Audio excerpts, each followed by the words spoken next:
Happy Sabbath, everyone.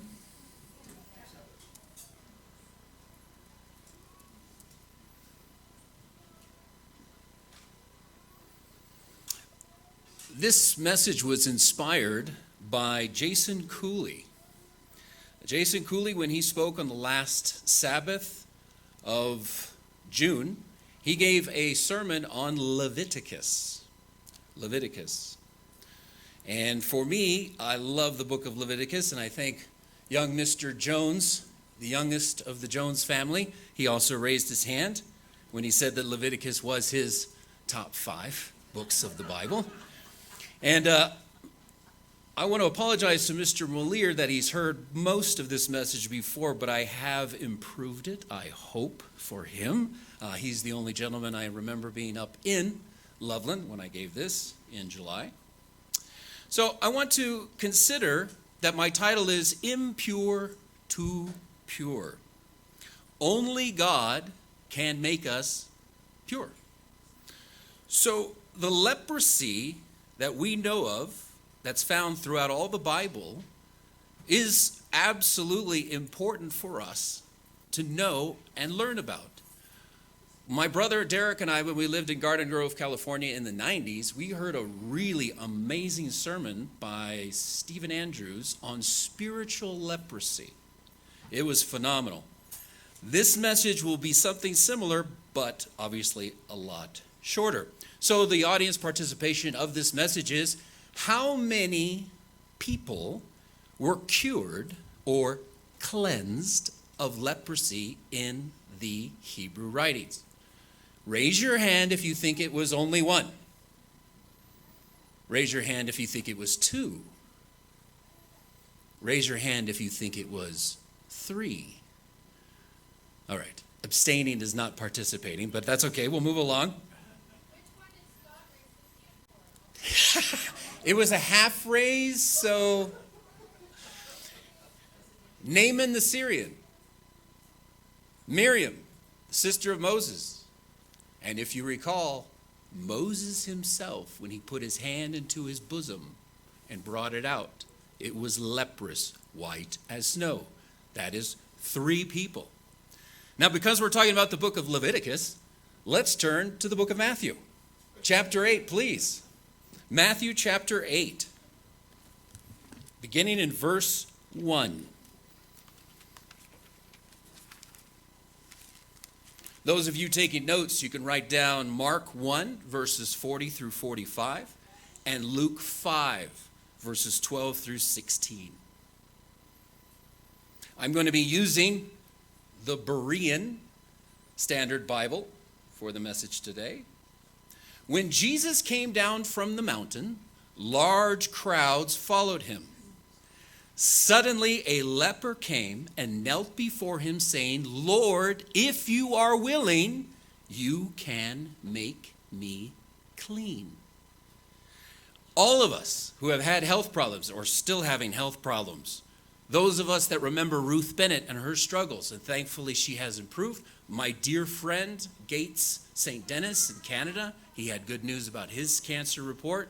A friend of ours, at least the church, in Puerto Rico, she was just in an accident, broke her arm, had hematoma contusions all over her body. She asked for prayers as well. We all want God's intervention. And like this man, Jesus reached out his hand and touched the man, saying, "I am willing." He said, "Be clean." And immediately his leprosy was cleansed. Then Jesus instructed him, saying, "See that you don't tell anyone, but go and show yourself to the priest and offer the gift, the korban, prescribed by Moses as a testimony to them." Now, when leprosy is used in the Greek, every time that it is healed, the word actually is cleansed, and that'll be important at the end. But if you also recall, if you have leprosy, you must call out, "Tuma, tuma, tuma," impure, impure, impure, to warn that you are coming.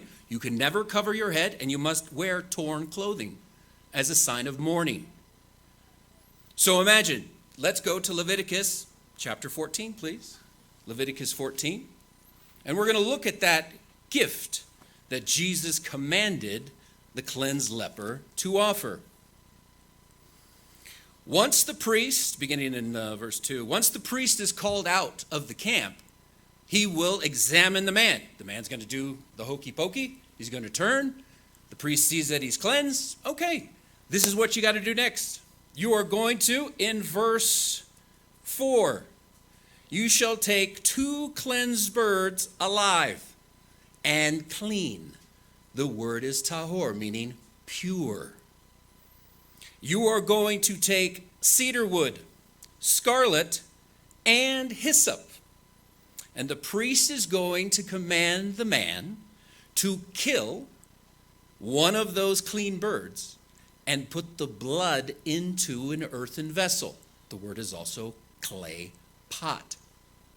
Now, how many people here speak another language or can communicate in another language? When things are translated into English, sometimes it's not exactly as what we would obviously say in our modern tongue. When you see the word running water in verse 5 of chapter 14, in German you would say Süßwasser, sweet water. Same as we say running water, clean water, they say sweet water. In Hebrew, there is no word for running when it comes to this water. The word is living. Chaim Maim, living water you shall put into this vessel. So, what does this have to do with anything? Why did Jesus Christ command this man, and why did he repeat it 3 times in Matthew, Mark, and Luke? Why for us? First, I want you to think of one of the pure birds that is killed and is placed inside the vessel. The living bird is going to have, or the living bird, the cedar plank, the hyssop, and the clay, the scarlet thread are all placed inside of the earthen vessel that now has blood and living water. Okay? The bird that's living is then let loose into an open field. Now you're thinking, what does this have to do with anything? Okay, so it's this ritual and they have to go through it. But now I want you to think about us in the Church of God in the 21st century. According to my Bible, a clay and earthen vessel, Jesus Christ came in human skin, formed from clay like the first Adam. That's one. The scarlet thread in my Bible, Jesus Christ was put on a scarlet robe during his trial. A cedar plank, Jesus Christ was nailed to a tree, which as far as I know is made of wood. A hyssop branch, when our Messiah thirsted, a sponge was put on a hyssop branch and put to his lips. Blood and living water. In my Bible, when the Roman soldier punctured Jesus, out came living water and blood. The dead, pure bird. We have the sacrifice of Jesus Christ, the Lamb of God. That atones for our sins. It rinses them away. It takes away the sins of the world, is the quote from the Bible. Now, the living bird. Think about the living bird. In my Bible, the death of the firstborn of the Father, we now can be reconciled with our Creator. Those are 7 elements that we get from Leviticus chapter 14. But being in the Church of God, we know this spiritually, but what we're looking at is a physical representation. So what is the holiest day of the year for us Christians? Obviously, it's Passover. We commemorate this sacrifice of Jesus Christ, not of Leviticus 14, but of Exodus chapter 12. Are there any connections between this sacrifice and the sacrifice of Passover? Number 1, blood on a cedar plank. The wood of the doorposts of the Israelite houses is made of wood. The blood was put on it. The blood on the hyssop. You're going to use the hyssop branch to put the blood on the doorpost. The cleansed leper, which we will get to in just a moment, he must, once he fulfills the commandments of the sacrifice, he must sit outside of his tent for 7 days. We all put leavening outside of our house for 7 days. Blood and water. If you recall, the Egyptians threw the male children of the Israelites into the Nile. Later on, the Egyptian army drowned in the Red Sea. Also water. Death of the Egyptian firstborn. Well, we know, I just said it, the firstborn of God died so that we can be reconciled to the Father. The living bird is set free.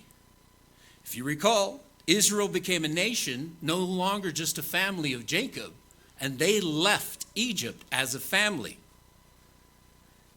Death reigned from Adam to Moses. Now remember the sacrifice of a lamb by a cleansed leper. That is also where we're going to go to now. If you're still in Leviticus, please drop down with me to verse 10. On the 8th day he shall take 2 lambs, male lambs without blemish, and 1 female lamb without blemish. He will offer also 3 tenths with fine flour mingled with oil. Notice there's no salt on this one. And the priest shall make him and present him as clean before the Lord at the door of the tabernacle. I'm going to read to you Leviticus 15, verse 31. Thus shall all of you separate the children of Israel from their uncleanness, impurity, that they die not in their impurity when they defile my tabernacle among them. We are the tabernacle of God. We cannot present ourselves impure before our living Father, whether it's today on his Sabbath or any other day. We are ambassadors of Jesus Christ and God the Father. In Revelation 21, please turn with me in conclusion. Revelation chapter 21, verse 27.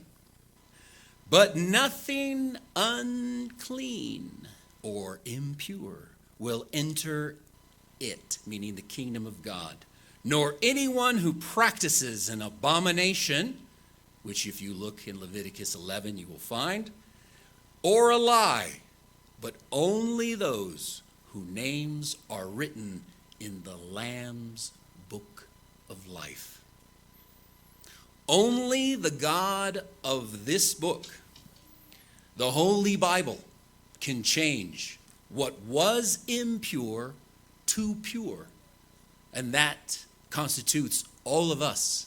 None of us were perfect, but we are under the blood of Jesus Christ. The sanctification is if we follow in the paths that all of those cloud of witnesses that we read about in Hebrews set before us as an example. The story of the leper being cleansed is a microcosm of the Creator God. He wants all of us to serve in his kingdom, to be lights, to be examples of him. When we call ourselves Christian, people will examine us and look at our lives and see whether we are representing Jesus Christ to be called by his name. So, in conclusion, brethren, praise God for including us in his plan. And I hope that when you read leprosy in the Bible, you will see that every time it ends well only when a penitent heart is involved and God shows his compassion and mercy. Happy Sabbath, everyone.